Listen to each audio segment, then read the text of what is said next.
Hello, everyone, and welcome to our podcast. Today, we are going to discuss very important topics of the economical distress and effects of redlining and Black Wall Street. Our podcasts drop on the first of every month. We hope you will subscribe wherever you get your podcasts and give us a 5-star rating as well. In America, there is a disparity, a gap in the economic reality of families, white families and black families. Our goal in this podcast is to deal with racial reconciliation and justice from a Christian point of view. And we want to work on solutions to problems. And to do so, it's important to understand the problem and how we got here. For example, the typical median white family is almost 10 times wealthier than the typical median black family. The wealth of the typical median white family is $171,000, and the typical $1,150. Now, there are a lot of factors that go into this, and you always will have Michael Jordan's, Oprah Winfrey's, and even Russell Wilson, like here in the area. For example, you consider the economic downturn of 2008 through 11, the median net worth for black families fell 44.3%, where during that same time, the median net worth for white families fell 26.1%. Now, two economists named Derek Hamilton and Sandy Darity, they conclude that the factor of inheritance and other intergenerational transfers account for more of the racial wealth gap than any other demographic or socioeconomic indicators. And so we are going to, in this podcast, we're going to delve into some of the factors, some of the history, so we can understand what got us to where we are today. So Mimi is going to talk to us about redlining. Yes, hello everyone.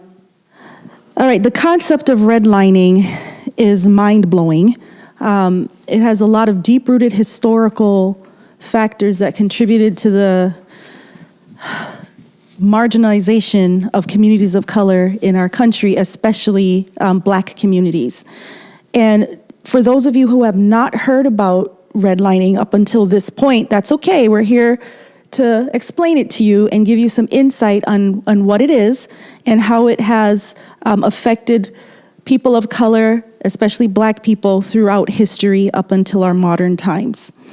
So, to begin, let me explain what redlining is. Redlining, it describes how the banks and governments, through specifically the Federal Housing Association and the Homeowners Loan Corporation, known as the FHA and the HOLC, this through the Federal Housing Administration, the underwriting manual of 1936 specifically, discriminated by race who would receive a federal home loan through the government.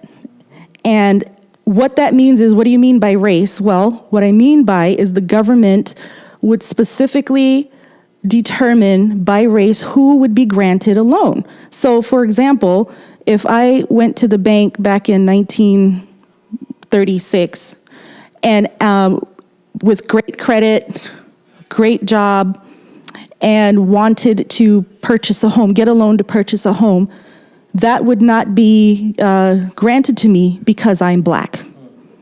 And those terms, if you can look it up, are specifically written in the Federal Homeowners Administration's underwriting manual of 1936. Instead of using the word black, they use the word Negro race, or race of, or colors, race or color, specifically. And you can also Google it. For those of you who like to research, you can research the FHA Underwriting Manual 1936, and you will see that outlined specifically how the government took away those opportunities for the American dream, as they call it, for home ownership. And that was, you build equity, and when you build equity in your home, then you're able to pass that wealth down to your children and to your grandchildren.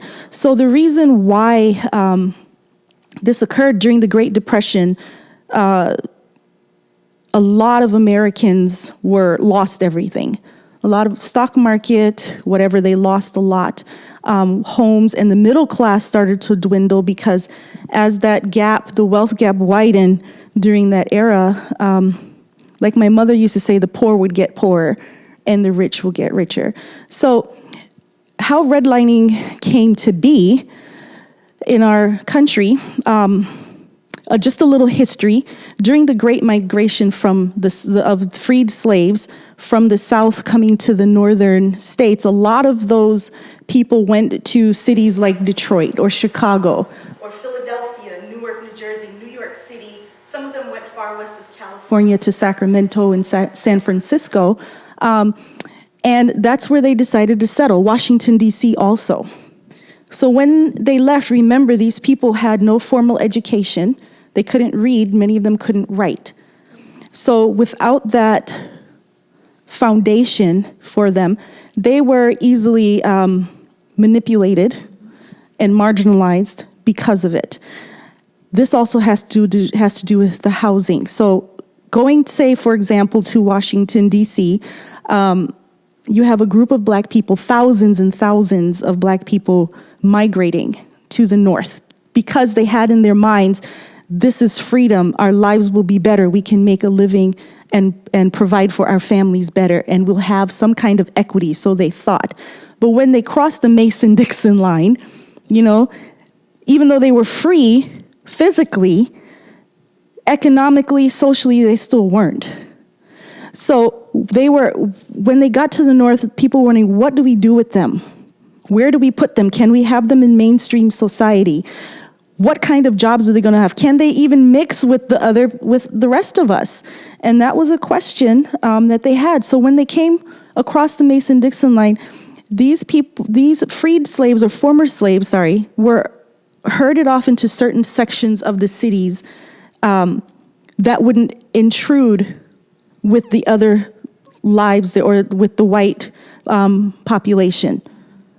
And so those parts of the cities were not very desirable, okay? They either had issues with industrial or environmental issues, or they were poor areas or underdeveloped areas where they were auctioned off to or placed.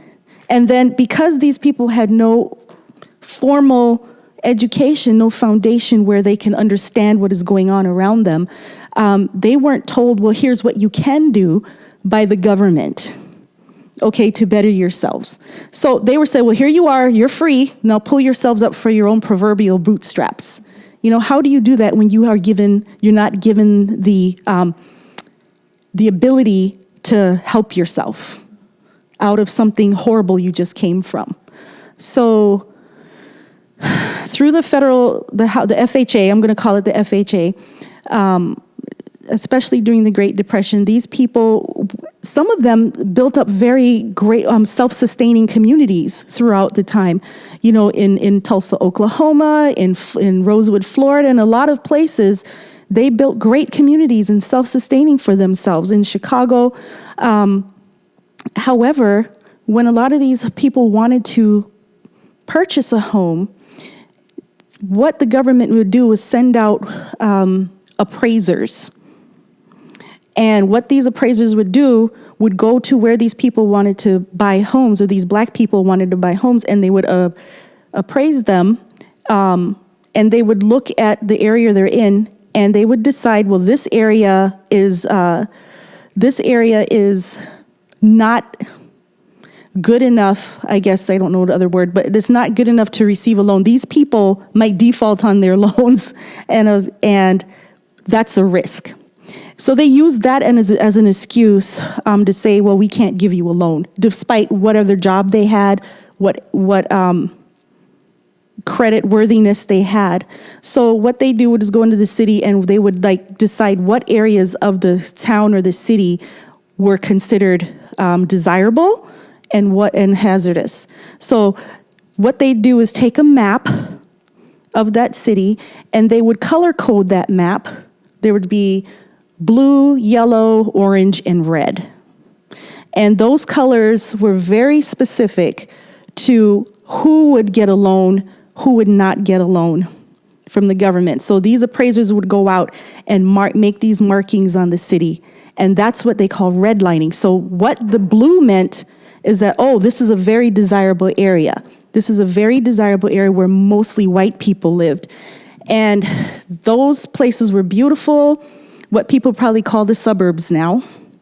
And those places had great schools, great medical care, they had great everything. Environment, economics, it was a thriving community. And then the yellow spaces meant, okay, they're still desirable, but there may be some issues there. And then when you go down to the orange and the red, those were declining. The orange meant declining on the map, and then the red meant hazardous. So the orange and the red on the map specifically meant that these were communities of color, and these areas were declining and or considered hazardous because of who lived there. Now, when they marked these places off, when these people migrated, the freed slaves migrated from the South, they would push them into these orange and red places on the map, and that's where they were because those areas were considered hazardous and undesirable. Is that where we get the ghettos, would you say, Mimi? I would say yes, because even up to this day, there are still ghettos, or what you would call the hood in some places, where it's considered undesirable. So those places don't have good schools, they don't have good funding. And when you go to on the map, actually, I'm going to show you a map. I'm going to come up to the camera. For those of you who have not seen a redlined city map, I'm going to show it to you. So give me a moment here. Now, this map is a redlined map of Austin, Texas from 1934. And you'll see the blue, the green, the yellow, and the red on this map.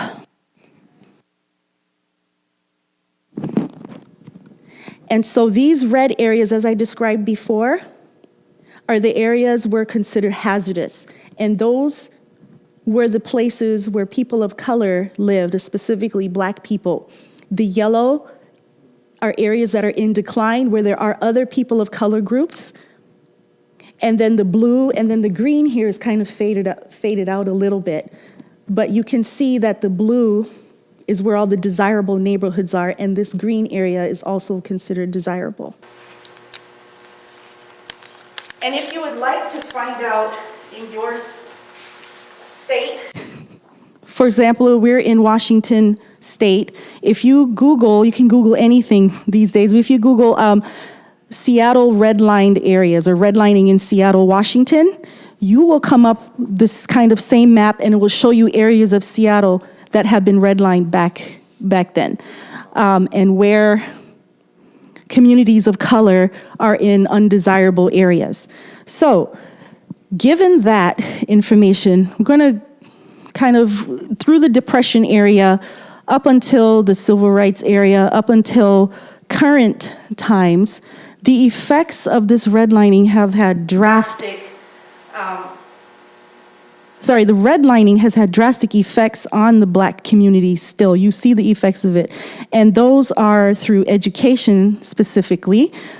When you don't own your own home, and if a community of people are renting their homes because they've been denied a loan to purchase a home, they don't have any equity. They're not paying property taxes, and property taxes go into building a community.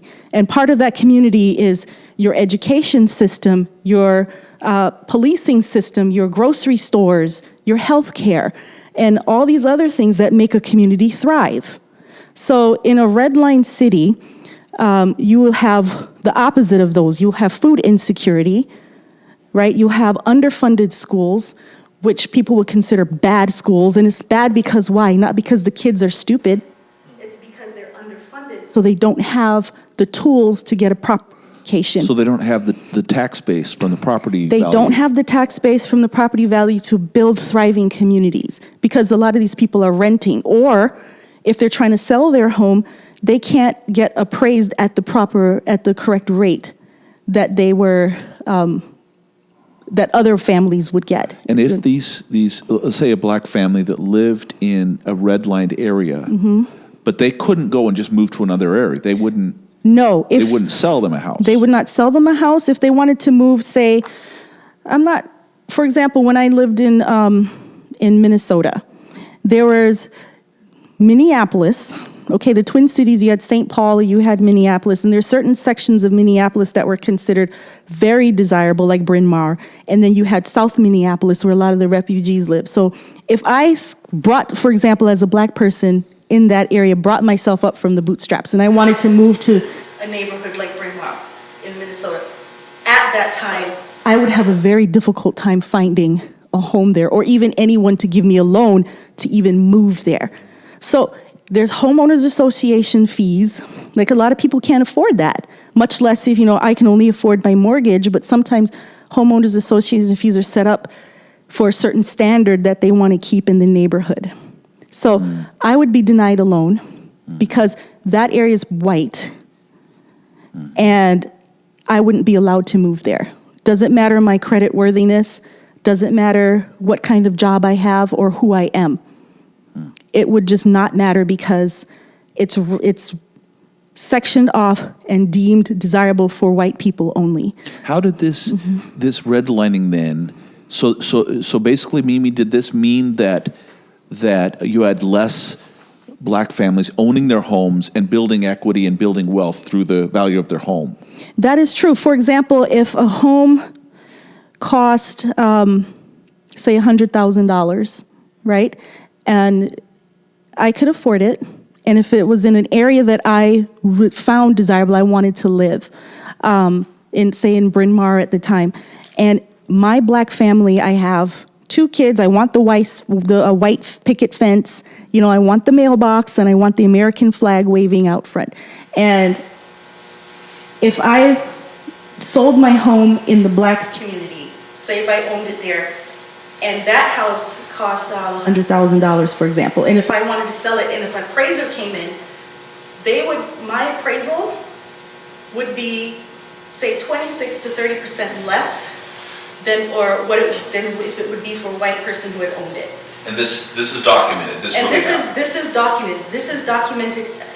You can go to the FHA website. You can look up history on home appraisals. You can go to the real estate agency, or I forgot the name of what you call the real estate, all of the real estate realtors, sorry, who own, who got together. They all have statistics on their website as well. So these statistics are pretty accurate on how black people were systematically left out of building generational wealth for their families and for themselves. And when that happens, then you have a group of people who are marginalized and left in certain areas where they can't grow out of, not because they couldn't, it's because they were told you won't. And that was purposeful. And so when you go to like Chicago at the time there were the Cabrini Green projects, like these government housing buildings where, if you remember watching the TV show Good Times, that's what it was like. It is a great show. But it showed you what poverty was like and growing up in a depressed time and era. You didn't have education, you didn't have the money or the economic foundations to build that wealth. And so you couldn't just go and buy a home. For example, the GI Bill, even if you fought in the war, World War I, World War II, whatever, the Korean War, the GI Bill was supposed to help these veterans when they got money from the military, the government, to go out and buy homes and better themselves. But that wasn't afforded to black people, even though they did fight in these wars and give them their service. They were denied that opportunity just because they were black. I have a friend who has, I think it was his grandfather fought in World War II, and he came back and couldn't buy a home because the GI Bill would only apply if he bought a new home, and they wouldn't allow him to buy because they would only allow him to buy in the redline area. He couldn't buy in the neighborhood with new homes, so consequently he couldn't use the GI Bill. Right. Wow. Yeah. And there are others who would be able to buy a farm with it. For example, they could go out in the country and buy a farm, but it was purposely set up when you read the FHA underwriting manual, to not include Black people and people of color.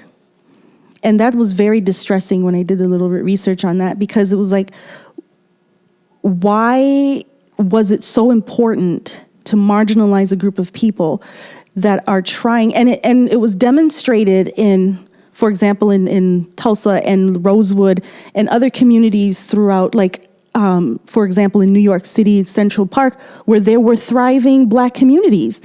They had their schools, they were teachers, lawyers, doctors, they were, they had your blue collar workers, you had all kind of people there, but then somehow they were pushed out of those areas, or they were destroyed just because of racism. And Mimi, I have a question. It's 1968 that redlining became officially illegal.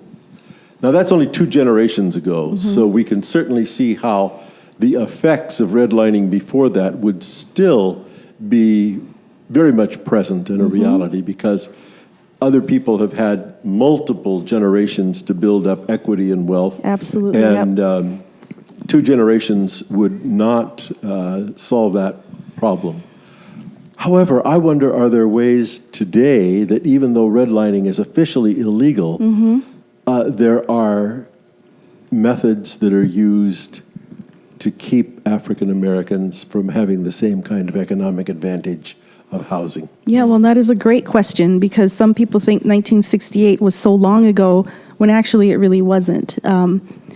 It's still in some of our lifetimes. And when I think about what redlining means today, it's not because of the Civil Rights Act of 1964. Those things should have been done and over with. But because our country is deeply rooted and seated in this racism, it's not easy to get away of old habits and old ways. So it's more covert now, these practices.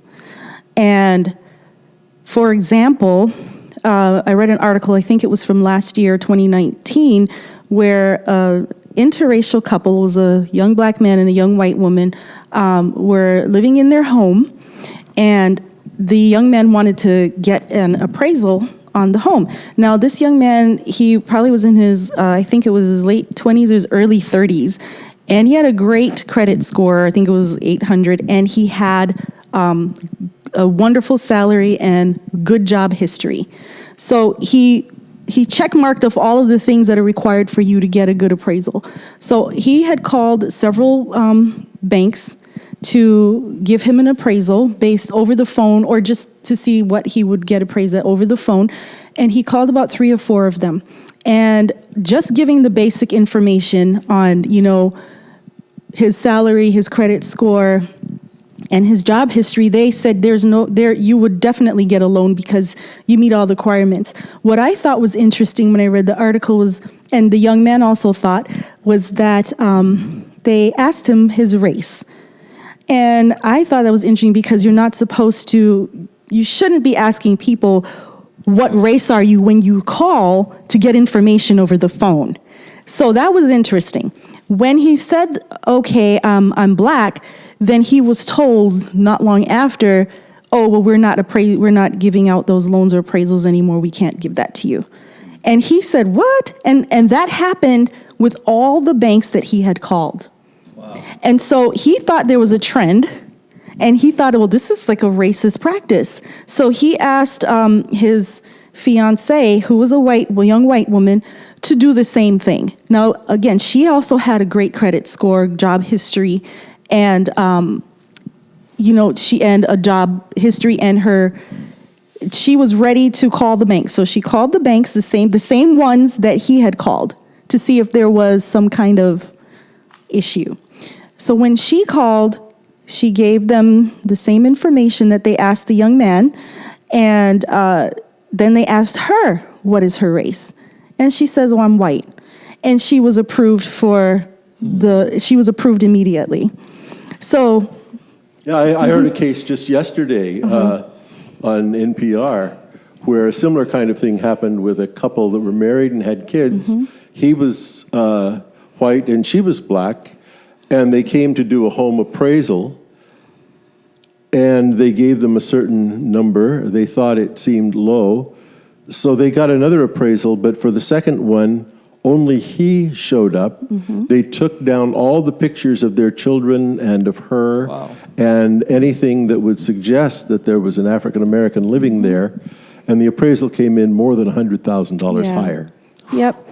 And that just goes to show that even though these things on paper have been, outlawed or whatever, it still happens. And it happens covertly, but it's not so covert when it happens to you. Right. So if it were to happen to me, It's in the heart. It is in the heart, but it's also, you always ask yourself why. I mean, it may seem like a crazy question to ask why when you already know why, but either you're going to laugh or cry about it. Right. So people chuckle it off like, you know what? That's typical. Why am I not surprised? It happens in this country, and it happens for people of color specifically, not just black people, but people of color. But more so, the average is higher for it to happen to black people for housing discrimination. And so some people think, well, why are they just, why do they live in those neighborhoods that they live in, and why do they just come out of that, and why don't they get an education or go get a job? Well, all of those are great questions, and it's not like many of those people haven't tried to. They've just been redlined themselves from being able to accomplish those things the way that white people have accomplished it. So the opportunities that were afforded to white people were not afforded to black people and people of color because of the racism that they had to face trying to make generational wealth for themselves and their families.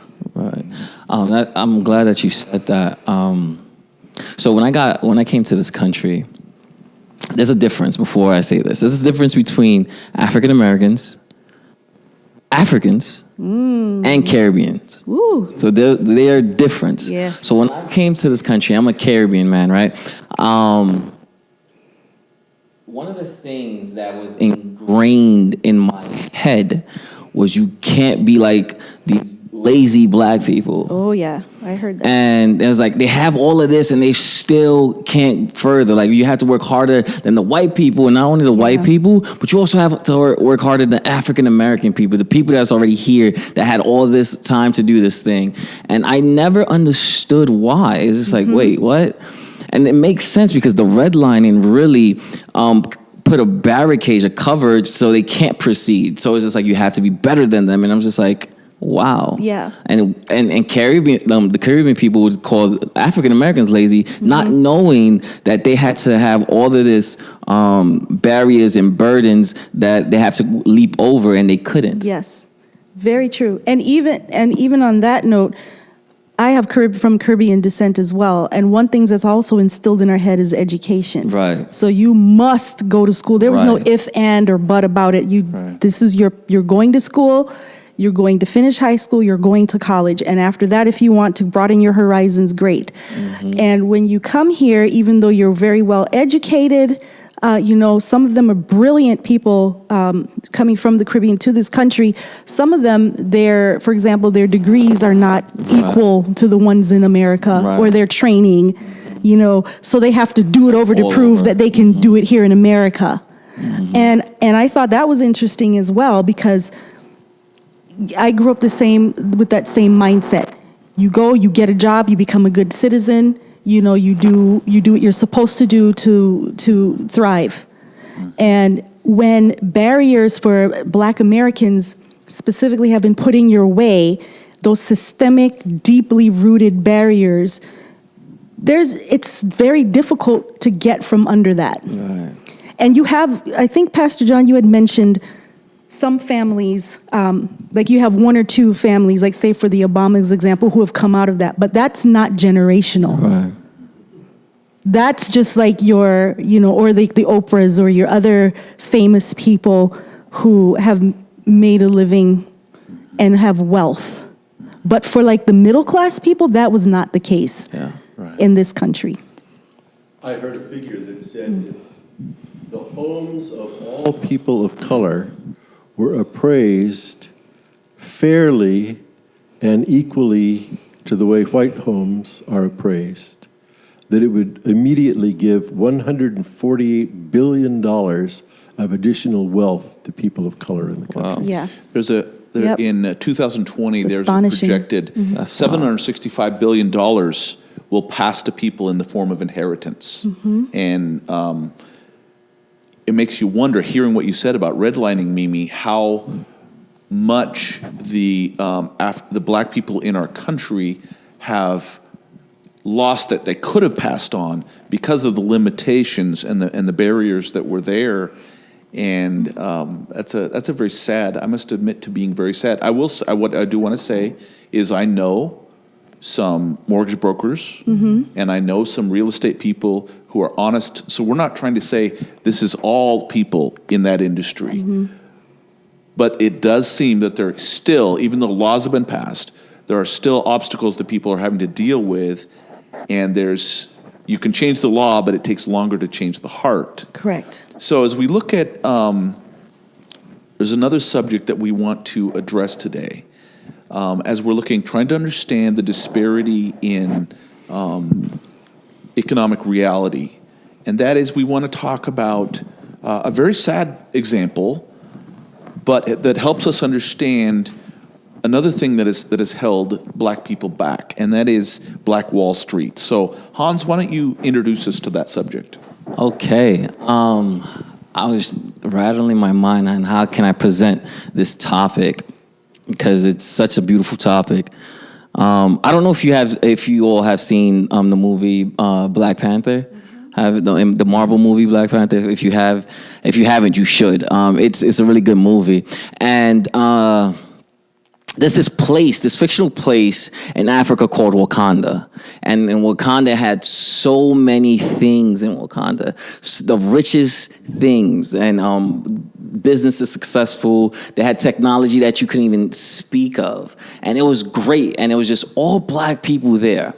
And Black Wall Street was kind of a Wakanda in America. And there were businesses prospering. There were a lot of things happening, doctors, and all of this was happening, and it was all black owned, to the point that the dollar would circulate about 36 to 100 times within that community before it left. So business was booming. Everything was just right. However, certain people, white people, didn't like that.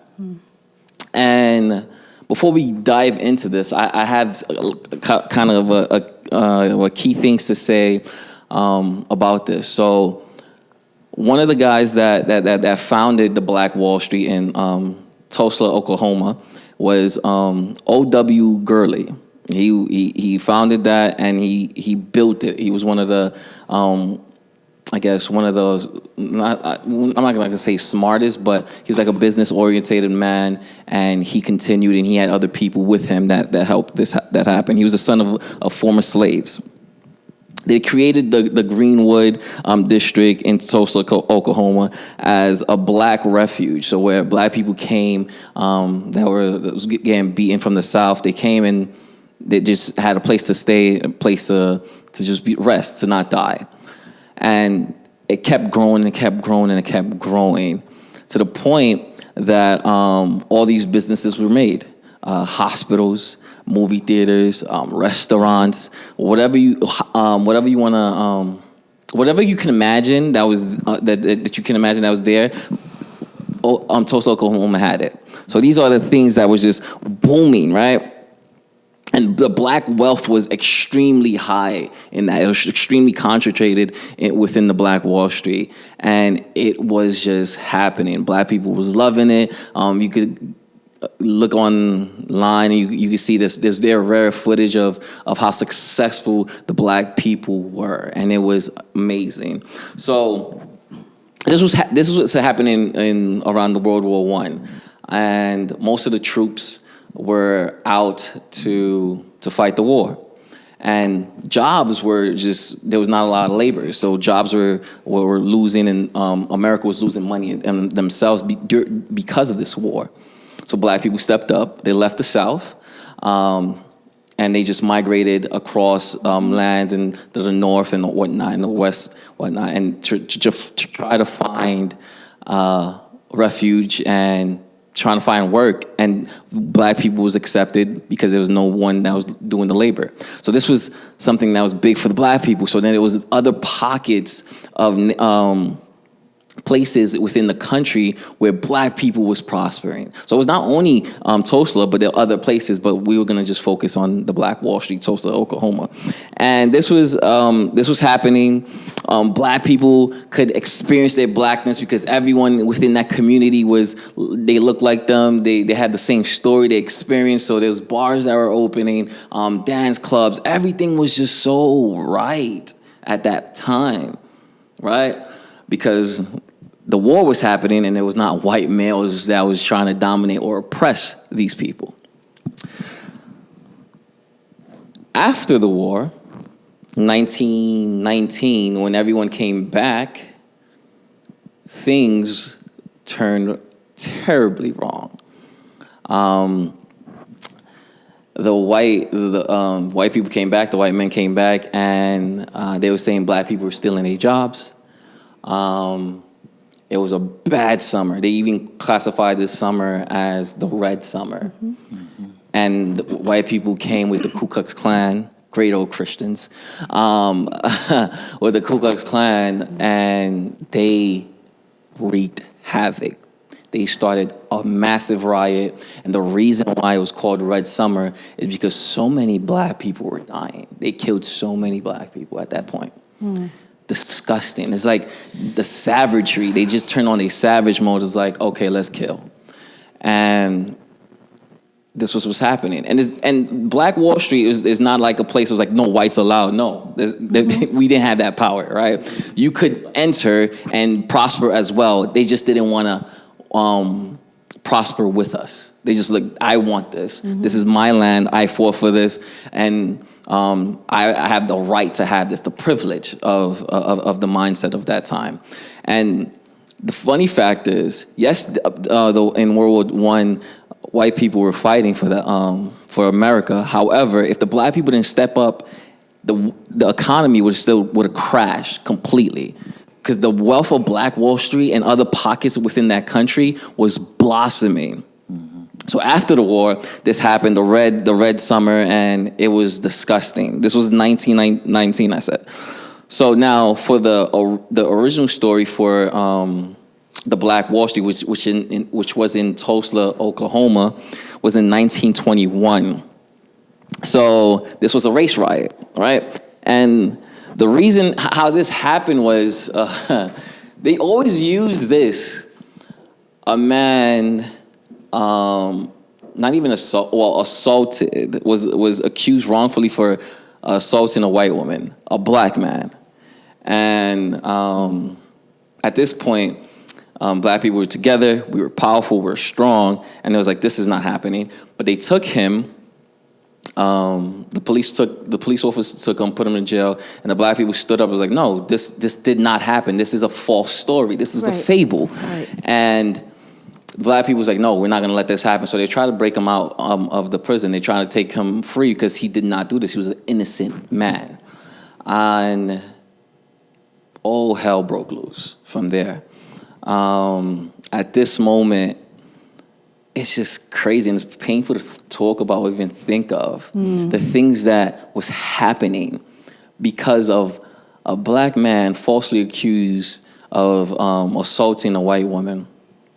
So when they try to break them out, the Ku Klux Klan members and police officers, and I even think the army started wreaking havoc on that Black Wall Street, to the point that they were throwing bombs from airplanes. Mm-hmm.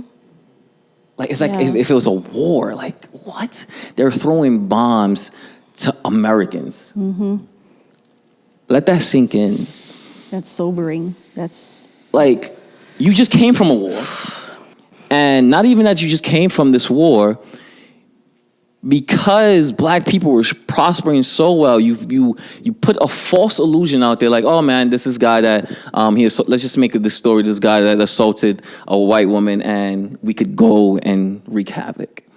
And this thing lasted for 16 hours, just bloodshed, pure bloodshed. And let me pause there. It's ironic that that's what has to set people off, to put a blame on a black man and a white woman. Just like Emmett Till. The story of Emmett Till, he whistled at a white woman. Whistled. And he was brutally murdered. Mm-hmm. And then this white lady, years later, says this was not true. Yeah. So, back to the story.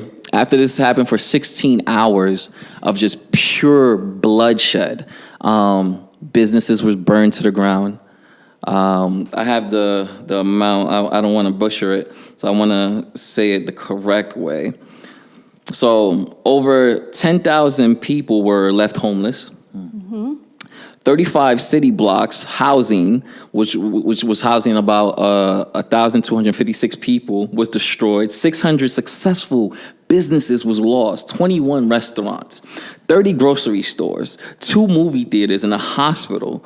And the numbers of death was ranged between 36 to over 300 black lives. Why? Because they were successful. And rather than you come in to help us to just be an ally, you just want to take everything for yourself.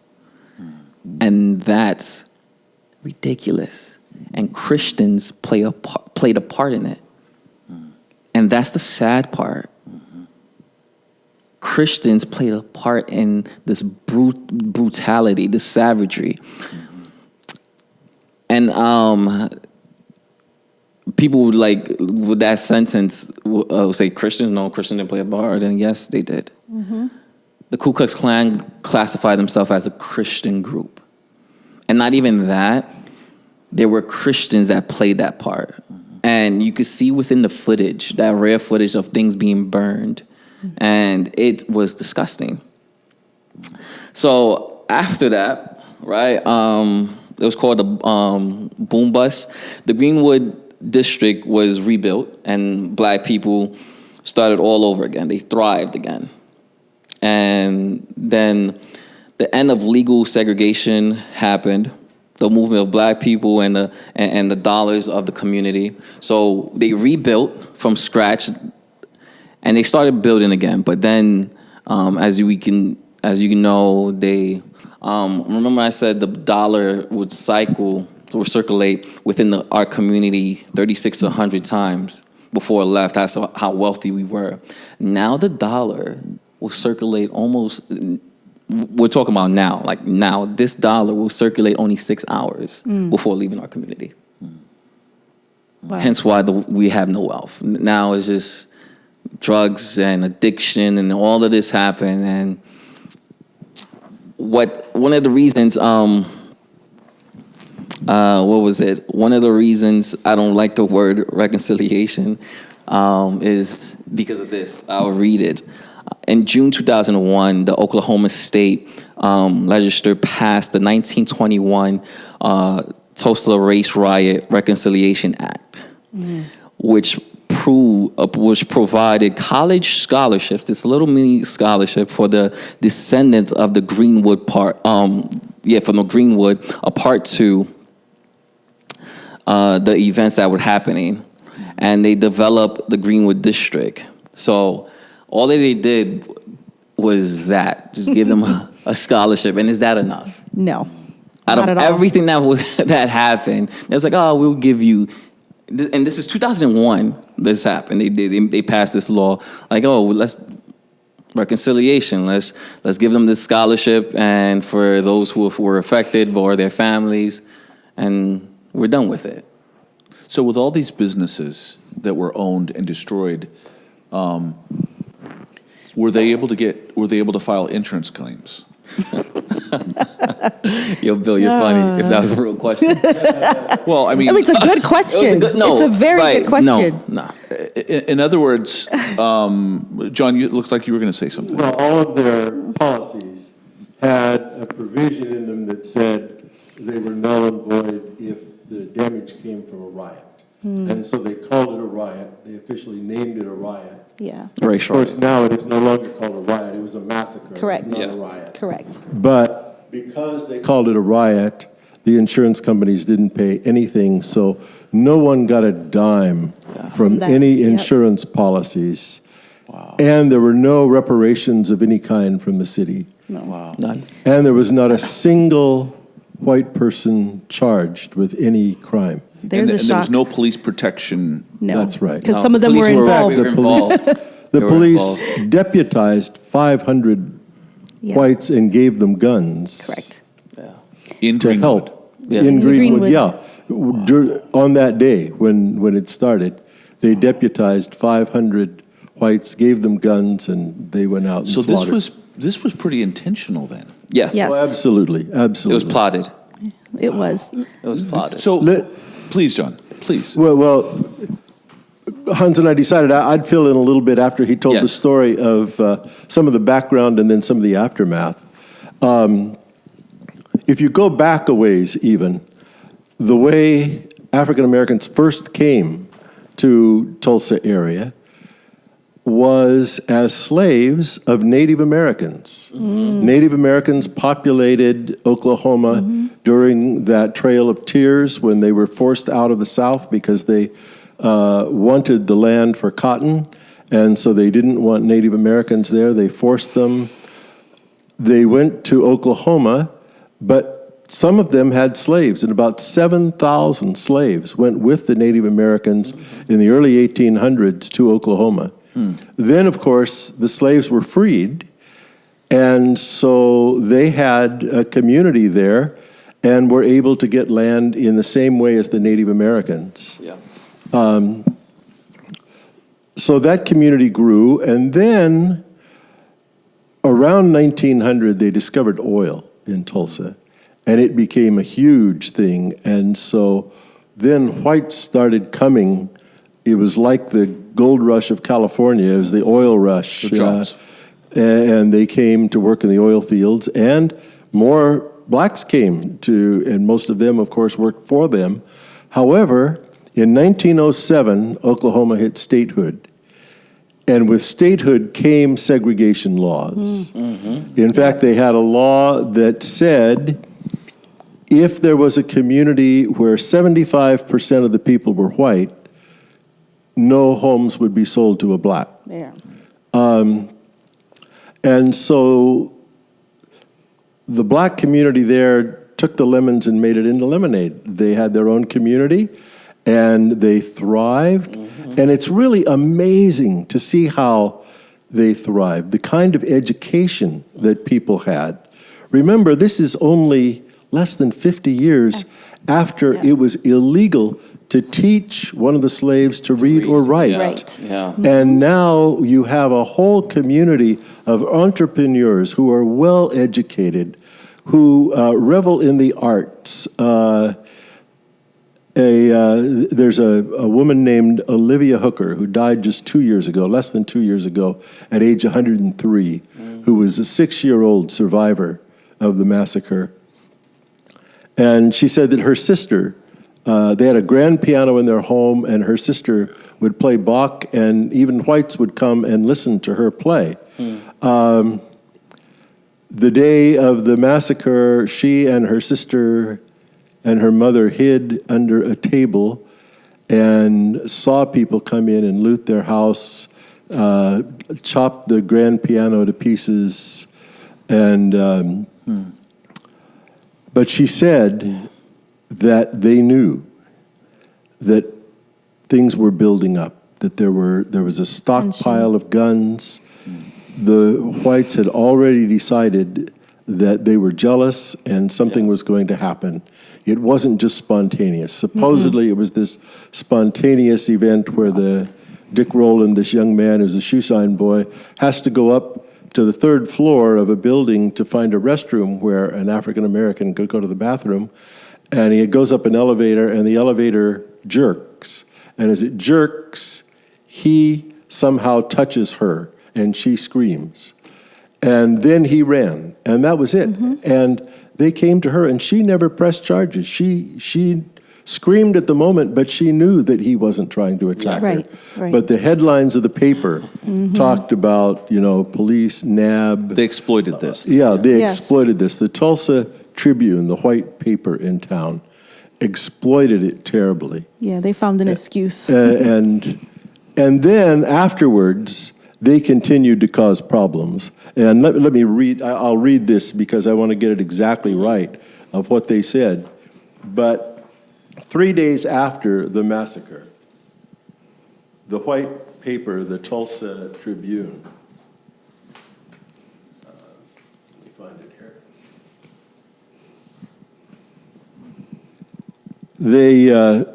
They had a headline titled, "It Must Not Be Again." And it started out by saying, "Such a district as the old inward town must never be allowed in Tulsa again. It was a cesspool of iniquity and corruption." Oh, mercy. Wow. When actually it was this Opposite of that. amazing Yeah. place where people were doing well. There were even white people borrowing money from the black banks. And there were 6 families that had their own airplanes in Greenwood. So Yeah. this is 1920, There, airplane. not very many people have their own airplanes at that point, but there are 6 families in Black Wall Street that have their own airplanes. So the net effect of this, did it communicate to blacks in America, we're not going to let you be successul? Absolutely. Is that Yeah. the net effect? That was Most the definitely. message. That was the message. 100%. Don't get, and of course the word that they so often used was uppity. Yes. Yeah. You're getting uppity, and we're not going to let you do it, and we're going to show you this is what happens when you get uppity. Now, I want Right. to ask a very sad question, but I think it has to be asked. What difference would it have made for America if that community and others would have been allowed to thrive? You look at the problems we're facing today. If the Greenwood Massacre would not have happened, what would that have done for America? Oh, I think all it would be a Americans. very different Yeah. country, a Yeah. very, 100%. very different country. So And- we pay for that now. Oh, definitely. absolutely. We By getting the- bailed out by China. Like, right. So, like, if we would have actually worked together, Yeah. And as I told you, it's not like black people saying whites are not allowed. We did not have that power. Yeah. We were just thriving. We were helping, just like you said. Whites were borrowing from our banks and whatnot. If we just came together, it would be something that is one, beautiful, and 2, unstoppable. However, some people are scared of what they don't know, right? Yeah, because Now, let me say a word about go ahead, Mimi. So I just wanted to say how America would have been different from my perspective.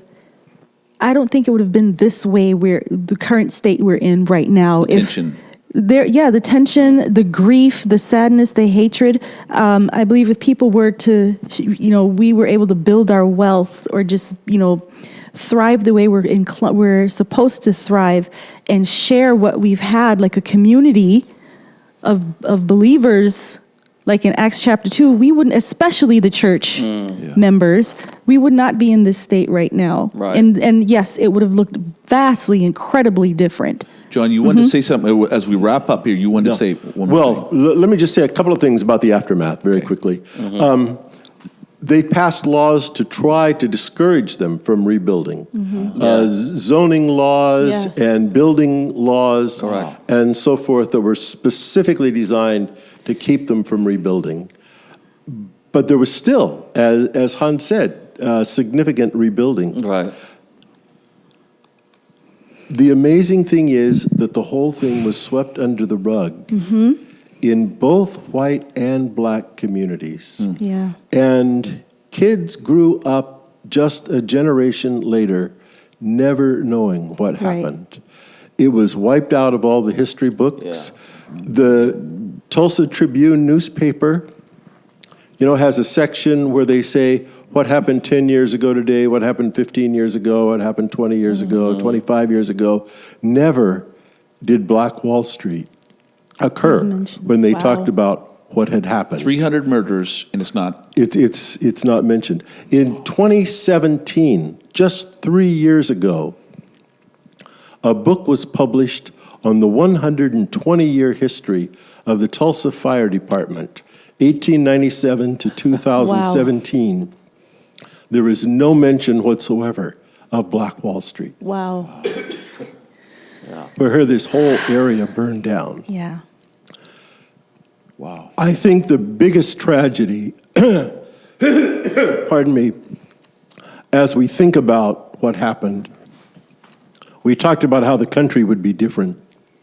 When you think about the human capital that is lost, the kinds of people that would have contributed so much to society, and some of them still did. This Olivia Hooker that I mentioned, who was an eyewitness who hid there under the table, she went on to become the first African-American woman, and I believe the first woman, to serve on active duty in the U.S. Coast Guard. In their headquarters in New York, there's a building that's named after her. Then she went on after that to get a PhD, become a psychologist. Wow. Did her PhD, always championed the cause of the underdog. Her PhD research was on Down syndrome children. Wow. Because at the time, when a parent would have a Down syndrome child, they just said, don't get attached, put them in an institution, and don't have anything to do with them. And she did her research and worked for the cause of treating Down syndrome children as human beings. Right. She went on to become a professor at Fordham University and mentored many doctoral dissertations, and then died at age 103, less than 2 years ago. Wow. And you think about incredible. That kind of human capital and how much human capital have we lost. Correct. Because of it. Yeah. That we lost. So our theme text for our podcast is 2 Corinthians 7:2. Make room for us in your hearts. And so as we look at these two, redlining and Black Wall Street, we grieve for it. Yeah. But we also want to say, what does God say? In Jeremiah chapter 22, it says, this is what the Lord says, do what is right and just. Rescue from the hand of the oppressor the one who has been robbed. Do no wrong or violence to the foreigner, the fatherless, or the widow, and do not shed innocent blood in this place. For if you are careful to carry out these commands, then kings who sit on David's throne will come through the gates of this palace riding in chariots. But if you do not obey these commands, declares the Lord, I swear by myself that this place will become a ruin. So some of the devastation we're experiencing in America today, we love our country. We're not trying to say America is all bad, but we're trying to be honest and look in the mirror and say, you can't heal what you don't acknowledge. And we're acknowledged that a great wrong has been done. And so what can we do? How can we clean up the garbage on our side of the street? We can support Black-owned businesses. I've gone to lunch. I know of a coffee shop in Tacoma where I've intentionally driven there to go to lunch to support a Black-owned business. They've actually received hate material in their community. We can follow on social media Black voices.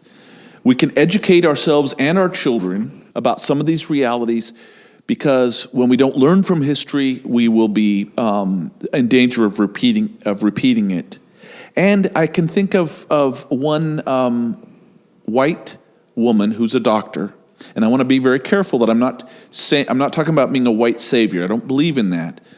But this woman was a mature surgeon and OBGYN, and she was friends with a young Black woman going to medical school.